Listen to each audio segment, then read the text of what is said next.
The image was startling in its quiet defiance of protocol. King Charles III, his eyes glistening, his voice thickening and faltering, momentarily overcome during a poignant address. Captured in high definition and broadcast across the globe, this emotional breakdown was not triggered by a private catastrophe, but by a public duty, a speech honoring the legacy of the Commonwealth. For a public raised on the stoic, impenetrable reserve of the late Queen Elizabeth II, this raw human glimpse was seismic. It was labeled heartbreaking, shocking, and unprecedented. But to view it merely as a fleeting moment of weakness is to misunderstand its profound significance. This tear, and the reaction to it, serves as a powerful lens through which to examine the evolving nature of the British monarchy, the unbearable weight of a lifelong vocation finally realized under shadow, and the delicate dance between a man and the millennia-old institution he now embodies. Beyond the headline, the context of the cracked facade. To truly understand the weight of that moment, one must first dispel the myth of the perpetually unfeeling royal. The context is crucial. The king was not speaking at a garden party. He was delivering a deeply personal tribute to a concept that has been the cornerstone of his life's work and his mother's reign, the Commonwealth of Nations. This modern, voluntary association of independent states, many with a complex colonial past, was a project he inherited from her and made his own. His speech came at a time of immense strain, a year into his reign, marked by his own cancer diagnosis and treatment, ongoing tensions within the family, and a nation grappling with its own identity in a post-Elizabethan era. His emotion, therefore, was not a random lapse. It was the culmination of a lifetime of preparation, advocacy, and deeply held belief, colliding with the acute personal and physical vulnerability of illness and the haunting memory of the woman who preceded him. He was not just a king reading a teleprompter. He was a son honoring his mother's life's work, a patient facing his mortality, and a sovereign trying to steady a ship in uncertain waters, all at once. The tear was a pressure valve releasing. It was the human psyche insisting on its right to be seen, if only for a second, beneath the uniform of state. Any analysis of Charles's display must contend with the towering, silent comparator, Queen Elizabeth II. For 70 years, she was the avatar of the never complain, never explain philosophy.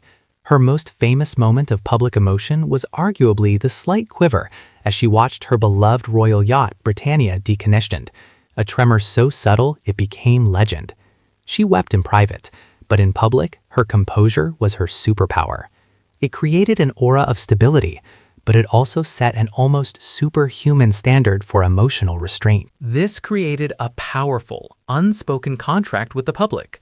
The monarchy would offer continuity and calm, and in return, it would be shielded from the messy scrutiny of ordinary human feeling. Charles's moment shattered that contract for a new generation. For some, raised on the Queen's stoicism, it was unsettling, a breach of professional decorum.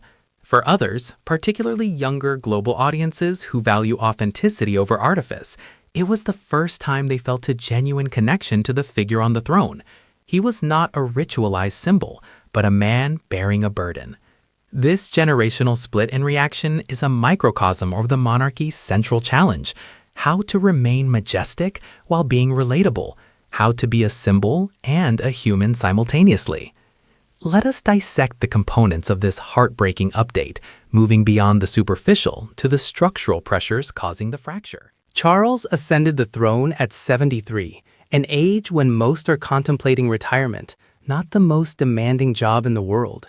His accession was predicated on the death of his mother, a figure of both profound personal love and towering public significance. The machinery of state, the accession council, the proclamation, the funeral, allowed little room for private mourning. The emotional labor of grieving a parent was instantly subsumed by the constitutional labor of becoming king. Psychologists speak of complicated grief, where the mourning process is disrupted.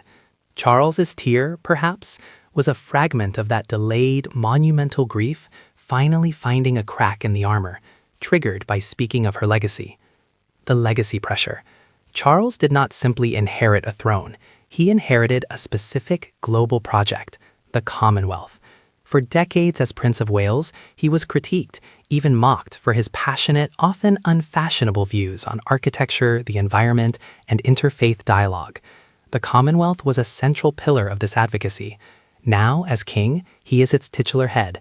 But the institution is under strain, with Republican movements gaining traction in nations like Jamaica and Australia. His speech was an attempt to reinvigorate its purpose, to articulate its value for a new century. The emotion betrayed the depth of his personal investment and the acute awareness that this legacy, from his mother and of his own life's work, hangs in a delicate balance. The weight of potential failure is not just political, it is deeply, crushingly personal. The vulnerability of illness. The king's cancer diagnosis, announced with unprecedented transparency, introduced a raw variable of human frailty into the calculus of monarchy. Here was not just a sovereign, but a patient. The treatment is physically draining. The psychological impact, the confrontation with one's own finitude, is profound.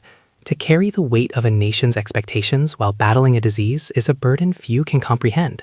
That moment of emotion was likely infused with the stark vulnerability of someone fighting a private health battle while performing the most public of roles.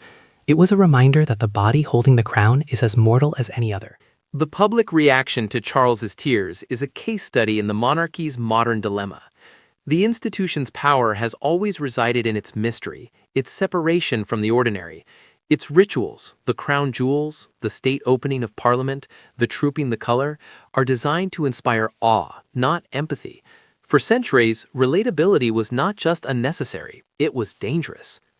The 21st century media landscape has demolished that old wall. Social media demands authenticity. Reality TV has blurred the lines between public and private life. The Sussexes' Oprah interview was a masterclass in leveraging personal narrative for public impact. In this new arena, the Windsor's traditional reserve can read as cold, evasive, or out of touch. Charles's moment, unintended and unvarnished, offered something the monarchy often struggles to produce: an authentic, unscripted connection. It bypassed the press offices and the planned photo ops and showed feeling. For an institution recently bruised by accusations of indifference, most notably in the early days after Princess Diana's death, this display of palpable emotion was a potent, if accidental, corrective. It suggested a heart beating under the ermine. The challenge now is whether the institution can integrate this sliver of relatable humanity without sacrificing the dignity and mystery that form its foundation.